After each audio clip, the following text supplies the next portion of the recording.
తెలుగుదేశం పార్టీని క్షేత్రస్థాయిలో బలోపేతం చేసే దిశగా రాబోయే ఎన్నికల్లో నాయకులు, కార్యకర్తలు సైనికుల్లా పనిచేయాలని తణుకు ఎమ్మెల్యే ఆరిమిల్లి రాధాకృష్ణ పిలుపునిచ్చారు. మంగళగిరి తెలుగుదేశం పార్టీ జాతీయ కార్యాలయంలో నూతన క్లస్టర్ ఇన్ఛార్జీలకు గురువారం నిర్వహించిన శిక్షణా శిబిరంలో ఎమ్మెల్యే రాధాకృష్ణ పాల్గొని మాట్లాడారు.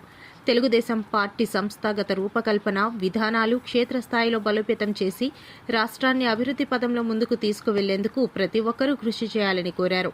రాబోయే స్థానిక సంస్థల ఎన్నికల్లో కూటమి పార్టీల అభ్యర్థుల విజయానికి నాంది పలకాలని సందర్భంగా కోరారు.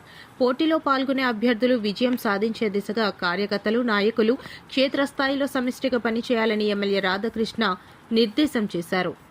విధానం ఏ విధంగా ఉంటుంది, ఒక సబ్జెక్ట్ మీద, ఒక అంశం మీద ఏ విధంగా మనందరం కూడా రాష్ట్ర వ్యాప్తంగా గ్రామ స్థాయి నుంచి రాష్ట్ర స్థాయి వరకు కూడా ఏ విధంగా మాట్లాడాలి అనే దాని మీద ఈ విధంగా బ్యాక్ ఆఫీస్లో దాదాపు 7 టీంలు పనిచేస్తున్నాయి.